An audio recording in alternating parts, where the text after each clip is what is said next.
யாழ்த்திசை நேயர்களுக்கு வணக்கம். தமிழ்நாட்டினுடைய தற்போதைய முக்கிய பிரச்சனையாக இருப்பது போதைப்பொருள் கலாச்சாரம். தமிழ்நாட்டினுடைய மூலை முடுக்குகளிலெல்லாம் போதைப்பொருள் கலாச்சாரம் தலைவிரித்து ஆடுகிறது. நாளிதழ்களை பார்க்கும் பொழுது, தினசரி ஊடகச் செய்திகளை பார்க்கும் பொழுது, கஞ்சா போதையில் பெருவாரியான தமிழ் இளைஞர்கள் அந்த போதைக்கு உட்பட்டு கலவரத்தில் ஈடுபடுவதும், கொலை செய்வதும், கொள்ளையடிப்பதும், பாலியல் பலாத்காரம் செய்வதும், பாலியல் படுகொலைகள் செய்வதும், சாலையில் போவோர் வருவோரை அடித்து விரட்டுவது, சாலையில் குத்தாட்டம் போடுவது என்று அவர்கள் ஒரு தனி உலகத்திற்கு தள்ளுகின்ற, தனி உலகத்தில் அவர்கள் வாழ்வது போன்ற ஒரு நிலையை இந்த போதைப்பொருள் கலாச்சாரம் தமிழகத்திலே உருவாக்கி இருக்கிறது. தமிழகத்திலே வட இந்திய மார்வாடி சேட்டுகளுடைய வருகையை தொடர்ந்து அவர்களுடைய பொருளியல் சுரண்டலுக்காக தமிழ் உழைக்கும் மக்களை போதைக்கு அடிமைப்படுத்துவதன் வழி ஒரு மார்வாடி அந்நிய பொருளியல் சுரண்டலுக்கு எதிரான ஒரு தமிழனுடைய அணிதிரட்சியை தடுப்பதற்காக தமிழ் மண்ணில் அவர்களால் கொண்டு வந்து திணிக்கப்பட்டதுதான் இளைஞர்களை பெருமளவில் சீரழித்த பான் பராக், ஹான்ஸ், மாவா, கோலி போன்ற பல போதை பொருட்கள். இதையெல்லாம் தமிழ்நாட்டிலே தொடர்ச்சியாக பயன்படுத்தி வந்த இளைஞர்கள், இதற்கு இணையாக திராவிட கட்சிகளால் தமிழ் இளைஞர்களை, தமிழ் மக்களை சீரழிப்பதற்காகவே கொண்டு வரப்பட்ட சாராய கடைகளில் விழுந்து கிடப்பதும், சாராய கடைகளில் குடித்துவிட்டு கூத்தடிப்பதும், உழைப்பதற்கு சோம்பேறித்தனப்படுவதும், பெண்களை உழைப்பு சுரண்டலுக்குள் தள்ளி ஆண்கள் பெண்களை மேலாண்மை செய்யக்கூடிய குடிகார கூட்டமாக மாறுவதற்குமான ஒரு சூழலை திராவிட கட்சிகளும், அதற்கிணையாக ஒரு பொருளியல் சுரண்டலை நடத்தக்கூடிய மார்வாடி வட இந்திய முதலாளிகளும் தமிழ் மண்ணில் உருவாக்கியிருந்தனர். கடந்த காலங்களிலே தமிழ்நாட்டில் பான் பராக், ஹன்ஸ் போன்ற போதைப் பொருட்களுக்கு தடையை மீறி விற்பனை செய்தால் தண்டனை. போதைப் பொருட்கள், இந்த பான் பராக், ஹன்ஸ் போன்ற தொழிற்சாலைகள் திரைமறைவில் அரசு சட்டவிரோதமாக இயங்கிக்கிட்டு இருந்த தொழிற்சாலைகள் எல்லாம் கண்டுபிடிக்கப்பட்டது, சீல் வைக்கப்பட்டது, அவர்கள் கைது செய்யப்பட்டார் என்ற செய்திகள் எல்லாம் பார்த்தோம்.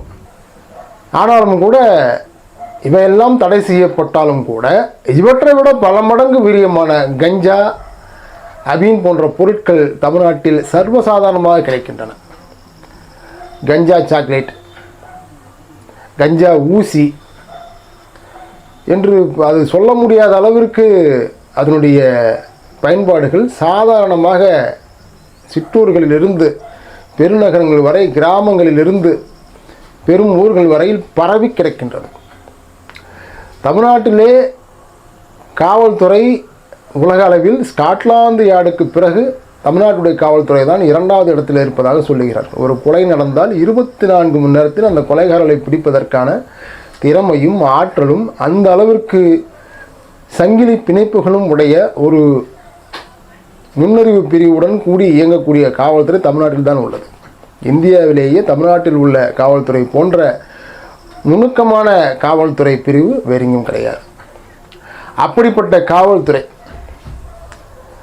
தமிழ் தேசியவாதிகள் ஏதேனும் ஒரு போராட்டம் நடத்தினால் அதை மோப்பம் பிடித்து முன்னரே அவர்களை கைது செய்வது, ஈழத்தமிழர்கள் உயிர் பிழைப்பதற்காக தமிழ்நாட்டிற்கு வந்தால் அவர்களை நிர்வாணப்படுத்தி சோதனைப்படுத்தி அவர்கள் விடுதலை புலிகளா அல்லது அப்பாவி ஈழத்தமிழர்களா என்றெல்லாம் அவர்களை ஆய்வு செய்து அவர்களை கொடும் சித்திரவதைக்குள்ளாக்கி சிறப்பு முகாம் நடப்பது, இப்படி பல விஷயங்களை முன்கூட்டியே கணித்து அரசுக்கு அறிக்கை அனுப்பி அதையெல்லாம் நாங்கள் தடுத்து விட்டோம், ஒடுக்கிவிட்டோம், ஒதுக்கிவிட்டோம், முடித்து விட்டோம் என்றெல்லாம் அறிக்கை விடக்கூடியவர்கள்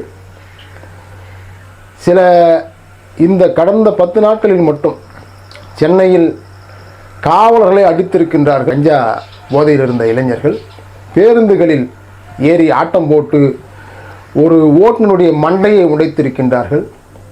மதுரை சித்திர திருவிழாவிலே சென்ற வழிபோக்கர்களை அடித்து உதைத்திருக்கின்றார்கள்.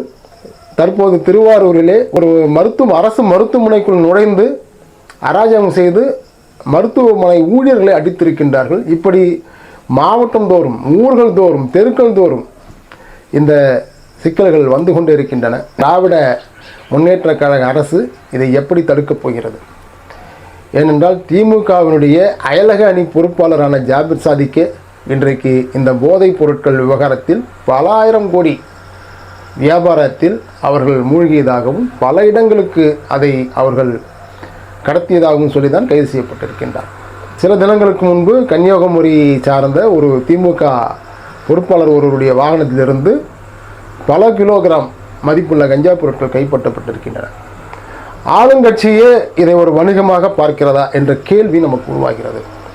சாராய கடைகள் இருந்தபோது அதிமுக காரர்களும் திமுக காரர்களும் தங்களுக்கு சொந்தமாக பிராந்தி கடைகளை, சாராய ஆலைகளை தொடங்கி அதை விற்பதற்காகவே தமிழ்நாட்டின் இயற்கையான பானமான கல்லை தடை செய்தார்கள். இயற்கையான பானமான பதநீருக்கு கூட இன்றைக்கு பல கட்டுப்பாடுகள் விதித்திருக்கின்றார்கள். தென்னை மரத்திலிருந்தும் பனை மரத்திலிருந்து வரக்கூடிய இயற்கையான பானங்களை கூட அவர்கள் தடை செய்து தங்களுடைய கட்சியை நடத்துவதற்கான ஒரு பொருளாதார வாய்ப்பாக சாராய ஆலைகளை திமுகவும் அதிமுகவும் தொடங்கி நடத்தி கொண்டிருந்த அந்த சூழலில் தற்பொழுது அதனுடைய அடுத்த கட்டமாக மணல் கொள்ளை, கனிம வள கொள்ளை, சாலை ஒப்பந்தம், அரசு பணிகள் ஒப்பந்தம் என்று கட்சிக்காரர்களை வளர்ப்பதற்காக, கட்சிக்கார வருவாய்க்காக மிகப்பெரிய அளவிலே அவர்கள் வேலை செய்திருந்த இந்த சூழலில் எல்லாம் சட்டத்திற்கு புறம்பாக சம்பாதிக்க வேண்டும் என்கின்ற ஒரு தேவையிலிருந்து கட்சிக்காரர்களே இன்றைக்கு போதைப்பொருள் விற்கக்கூடிய அளவிற்கு உருவாகி இருக்கின்றார்கள். அதிலே பல கட்சிக்காரர்களும் அடங்கியிருக்கின்றார்கள் என்பது நமக்கு வருத்தத்துக்குரிய விஷயமாக உள்ளது. திமுக ஆட்சியில் இப்படி தொடர்ந்து நடக்கக்கூடிய இந்த கஞ்சா போதை கலாச்சாரத்தை எதிர்த்து ஒரு வலுவான போராட்டத்தையோ ஒரு வலுவான அரசியல் நடவடிக்கையையோ எதிர்க்கட்சிகள் முன்னெடுக்காதது வருத்தத்திற்குரியதாக உள்ளது. இதையெல்லாம் பார்க்கும்போது இவர்களுக்கும் இதெல்லாம் ஒரு தொடர்பு இருக்கிறதோ என்கின்ற கேள்வி வருகிறது. இன்றைக்கு தமிழகம் கார்ப்பரேட்டுக்குரிய பிடியில் சிக்கி தமிழகத்தின் அனைத்து வளங்களும் கொள்ளையடிக்கப்படுகின்றன.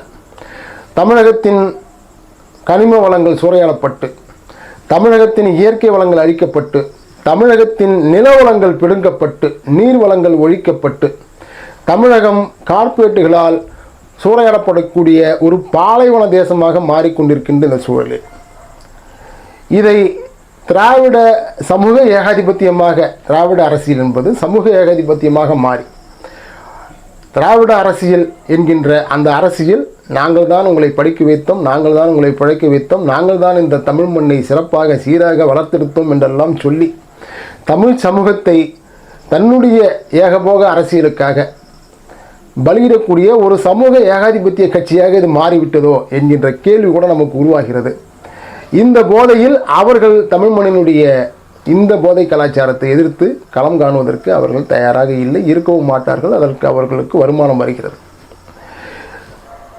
வட இந்தியர்கள் வருகைக்கு பிறகான வட இந்திய முதலாளிகளால் திணிக்கப்பட்ட போதை கலாச்சாரம், வட இந்திய தொழிலாளர் வருகையை அவர்களால் திணிக்கப்படுகின்ற போதை கலாச்சாரம், இவை எல்லாவற்றையும் தமிழகம் எப்படி எதிர்கொள்ளப் போகிறது என்கின்ற கேள்வி இன்றைக்கு நம் முன் வந்திருக்கின்றது. சில தினங்களுக்கு முன்பு கஞ்சா சாக்லேட்டை வட இந்தியர்களுடைய கையிலிருந்து கைப்பற்றியிருக்கின்றார்கள். போதையிலே தமிழர்களையே கொண்டிருக்கக்கூடிய சம்பவங்கள், வட இந்தியர்களால் நடத்தப்பட்ட சம்பவங்கள் இன்றைக்கு தமிழ்நாட்டிலேயே நடந்து கொண்டிருக்கின்றன. ஒரு தமிழ்நாட்டைச் சேர்ந்த 2 தமிழர்களை, இருசக்கர வாகனத்தில் சென்ற 2 தமிழர்களோடு ஒரு மோதல் ஏற்பட்டு கஞ்சா போதையில் காரில் ஏற்றி அந்த தமிழர்களை கொலை செய்வதற்கு முயன்று ஒருவரை கொல்லப்பட்டிருக்கின்றார் வட இந்தியக்காரர்கள். இதெல்லாம் தமிழ்நாட்டில் நடந்து கொண்டிருக்கின்றது. இப்படிப்பட்ட ஒரு மோசமான சூழலில் தமிழ்நாடு இருப்பதை பார்க்கும்பொழுது தமிழ்நாட்டின் மீதான போதைப் பொருள் போர் ஒன்று இங்கே நடக்கிறதோ என்கின்ற அச்சமும் கேள்வி நமக்கு எழுகிறது.